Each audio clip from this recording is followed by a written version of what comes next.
and no title has changed. So I'd be surprised if they go into 2 pay-per-views without a title change. So I'm actually picking Chris Jericho to win this one. I pick Chris Jericho because, the booking plans always call for the face to chase the champion heel. And Jericho would be your champion heel. Rey Mysterio would be the face who's chasing for the title. So I would say take the title off Mysterio here and put it on Jericho. I agree with that. Then we've got a United States Championship match. I don't expect any changes here. Kofi Kingston, MVP, William Regal, and Matt Hardy. William Regal seems, he just gets thrown in these roles that seem, they always fall flat. You know what I mean? I got a personal thing with Regal. Just not a big fan. You know what I mean? Matt Hardy, possible. He's done the hand thing over the past few weeks. Maybe as a reward of sorts, for working through an injury, not losing your spot on the roster coming in. Maybe get some back on Raw. But I think Kofi. I'm going to say Kofi retains here. MVP. I think MVP is done after Sunday. I think he moves from mid card to main event fairly quick. We'll see next Monday on Raw, but I think now is his time to shine. So I think Kofi retains here. I agree. It definitely goes through that angle, and then of course we may see a Kofi versus Matt Hardy storyline somewhere in between. CM Punk versus Umaga in a strap match. Whew. Ouch. That match should be interesting. My pick would be CM Punk, since I think the last 2 times Umaga has gotten the best of Punk. So it's a Samoan strap match. It's you know how it is. They build it around, Umaga, this should be around his alley, blah blah blah. Yeah. But I think still CM Punk will come out. Well, and not only that, but your 2 main events. I think we're going to have heel champions, back-to-back main events with Randy Orton, Edge. Then I think the faces that go over will be Cena, obviously. Jericho's another heel that goes over. Kofi Kingston. I think that's a face that goes over, I believe. CM Punk. Yeah, this one's up in the air at this point. I would say CM Punk if I had to pick. And then, I don't know, then on our last match, Vicky Guerrero and Santino Marella. They doused Santino pretty good on Raw this Monday. So I think you know what that means. I think this is payback, and this is all just a big mockery of Vicky Guerrero, where Vince McMahon, Vicky.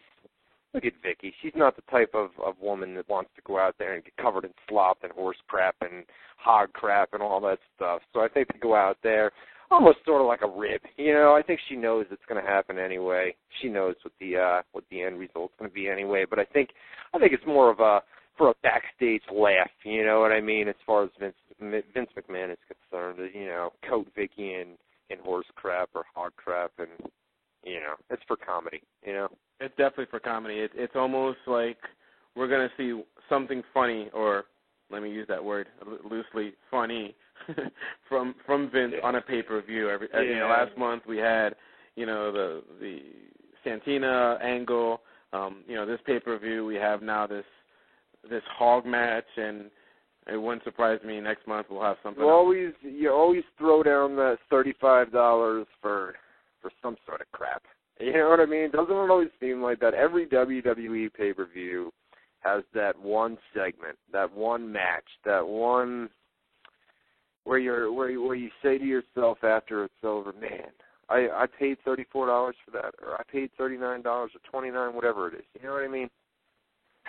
And it's interesting. It's certainly, it's like you judge the matches. You say it's $35, and then you divide it how much money is per match, and then you say to yourself, all right, well, I just spent $5 watching this segment, and was it worth the $5? And 9 out of 10 times, it's not.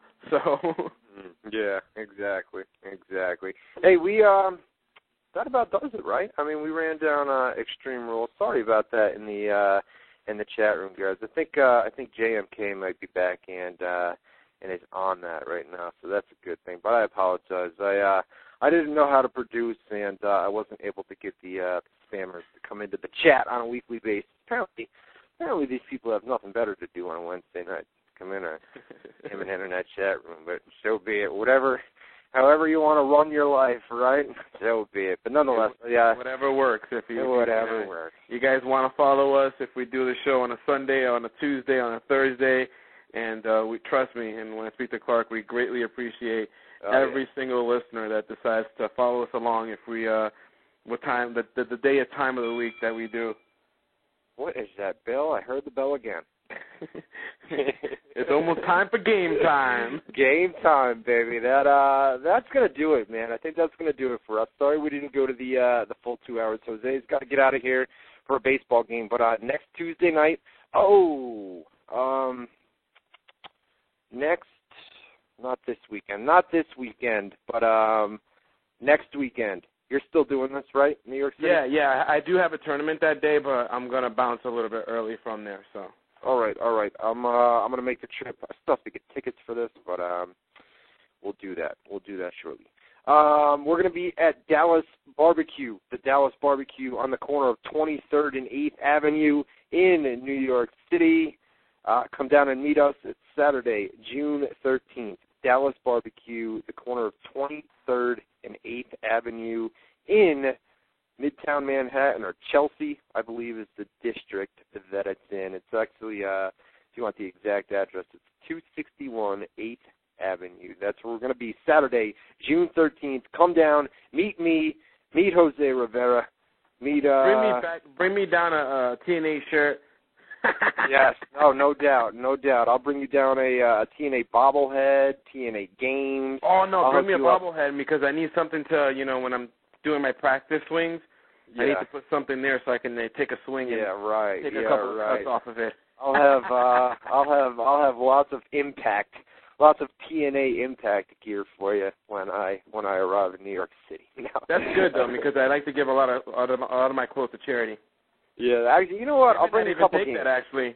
I'll bring a few games down there. You know, would you say charity?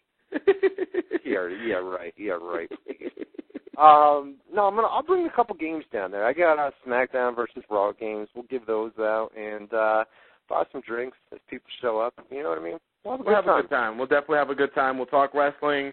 I'm sure there'll be one or two that will try to convince me to watch TNA, so I actually kind of look forward to it. No doubt. So that's June 13th at the Dallas Barbecue on the corners of 23rd and 8th Avenue in New York City. Come meet us. That is going to do it. Let me do some quick plugs here. The official website of WZR Radio, WZRonline.com. Check it out. The official forums of WZR Radio, WZRforums.com. Hopefully we hit 300 by next week, which is we're only about 60 or 70 people away from that. So should have no problems doing that. So WZRforums.com, the official forums, WZR Radio, WZRonline.com, the official website of WZR Radio. Jose, what do you got for me, buddy? Of course, we have WrestleSite.com. The site's been around since 1996. Provides leading news in professional wrestling, and as well as WrestleCommunity.com, which is a social network for pro wrestling fans. 2.0 should be released in the next couple of weeks. That's kind of like the project that I've been working on. A lot of cool integrated, Twitter and among other things that's going to be incorporated on the site. Sweet. All right. That will do it until next Tuesday night. Jose, good luck on your baseball game, softball game, girl sport, or whatever. Good luck. All right. I'll play the girl sport, and you can watch TNA freaking wrestling. Yeah, I'll watch my TNA freaking wrestling. Don't you forget it, buddy. All right, guys. Till next Tuesday night, 7 and 9 Eastern Time. You've been listening to WZR Radio here on WZRonline.com. See you next week. Later.